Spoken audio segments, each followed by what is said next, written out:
something up. On Mars. Mm-hmm. Now you're still a psychic when Sure. you say, okay. So you must have some thoughts or associations with Mars. Are you willing to talk about that? I mean, because I know that you said that you develop headaches sometimes after these talks. Mm-hmm. You know, where you reveal and kind of go back in your own mind as to your history. I'm and so having on. a good one right now. Headaches are part of the conditioning. Sure. Okay, it's a headache, but it's a fake headache. It's a programmed headache. I'd like to know if you see special machinery. Yes, Okay. it's underground. Uh-huh. And have you seen any certain kind of beings there? Yes, they're in stasis. It's like a kind of artificially induced hibernation. Thank you. And is that it's not humans that are in that state? No. It's the beings. And they're very tall. They have long features. Do they look like the Egyptian Quite believers? a bit. Okay. Quite a bit. Talk a lot about anger in the recent interview that I saw that you've got, I guess, on your site. Yeah. And can you tell us a little about that? Can you describe the anger, how you deal with it? There was, at one time, it was pure rage. When these memories came back, and when I sat down and I started putting together all the things that, starting at 6 years old, all the things that was done to me, things that I was forced to do, etc. It was pure rage. You know, my first impulse was to go to D.C. and just go nuts, okay? Well, as the old saying goes, I'm crazy but not stupid, okay? And as a fighter, I was trained, channel your anger. Don't let your anger channel you. Mm-hmm. And that's what I started doing. So I took, instead of just being so mad I can't do anything, I turned that anger to being so mad I want to do something.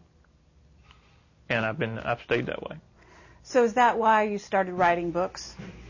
No, actually I started writing as just kind of my own therapy, just to get it out. Mm-hmm.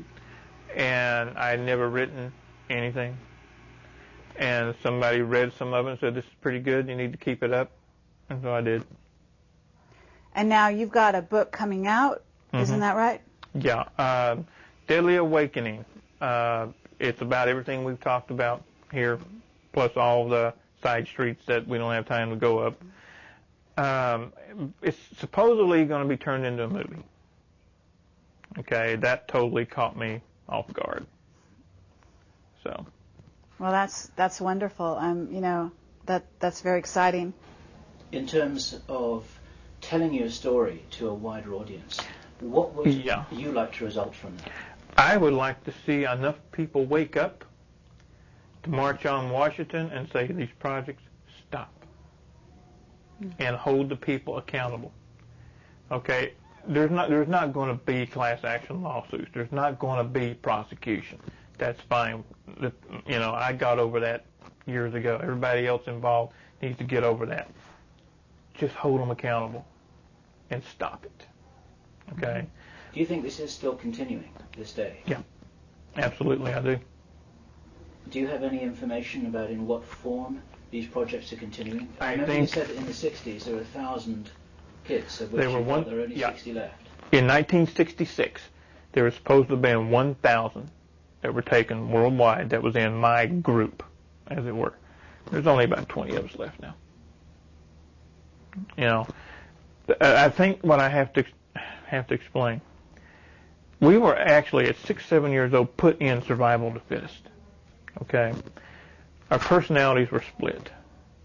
Any normal kid, any normal person would not do the things that we did in their right frame of mind. Mm-hmm. So they had to split our personalities. And they had a clean slate with that new personality. Had no rhyme, no reason, no right, no wrong, no concept. So they made it into what they wanted it to be. This is how they split my personality. Now, I don't know. I'm sure they did the same identical thing to other people, but I know for a fact not to each one. There were different techniques for different people, different kids. Now, the way it was described to me when I was a kid is it's your treatments, almost medical terminology. Imagine being 6 years old, and this is one of the funny things. I can talk about this with very little emotional because it was done to me, not something I did to someone else. You're strapped naked to a wooden chair. Arms out like this. Here, you're strapped here, here, and here. Your fingertips are spread open. Things are inserted here. So you can't do this. And I know you noticed, because I saw it in your mind and I saw it in your eyes, I have a phobia about my fingertips. What they did is they inserted needles underneath the fingertips. That's bad enough. Hook those needles up to electric current and turn it on. Waterboarding is where you basically drown the person and then bring them back. In my case, they did 2 ways. Strapped to a chair and would take a water hose and just spray it. You can't breathe, and then you're gone, and they bring you back and all that. And then I remember having my head dunked. That's why I don't swim. Now, what would be the purpose of that? To cause pain, intense pain. What happens when the body and the psyche goes through the amount of pain it can tolerate, you black out. You pass out, you faint. Well, the Germans brought over a drug with them. Once injected, it blocks those receptors. You can't black out. You can't even force yourself to faint. So once the psyche has gotten to a point to where it cannot take any more, you have 2 choices.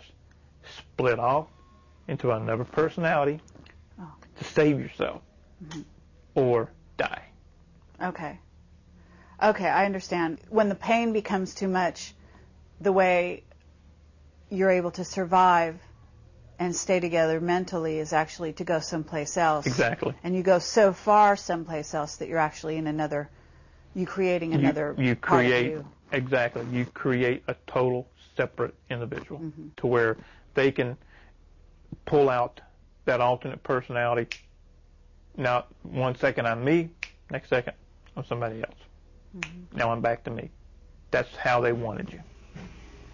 Have you seen Manchurian Candidate? No. You never saw that? No. Okay. Well, if I refer to that movie, I don't know if you know what I mean, but... I know what Manchurian Candidate is, yeah. You know what it's about. Yeah. Okay. Is it possible that you could be activated by a phone call, say? The last time that I did a job, that's what it was. I got a phone call in the middle of the night. Can I be activated now? I do not think so. They burnt the chip out. Okay. Do you think it's a tone? Do you think it's words? I mean, do you have any idea what it is? I think it's a combination, and I think it's more than one. There's, in order to open a combination safe, you've got to have a combination, which is more than one number. So I think what they did, they set up, you have to have a system of checks, balances, and fail-safes, to where if you're watching TV and all of a sudden you hear the correct word or whatever, you freak out, kill everybody. Then you will start seeing this happening everywhere. There has to be a fail-safe to keep that from happening. So I've always thought that it's a combination of words, tones, numbers. I see. What have you. But what happened during this night is I was in bed. My wife and I were in bed. The phone rings. I reach over, pick it up, put it to my ear. No more than 3 seconds pass. I hang the phone up. I get up. I get dressed. I leave. I'm gone 3 days and 3 nights. And at that time, we lived exactly 11 miles from the airport that you guys passed coming here. Oh.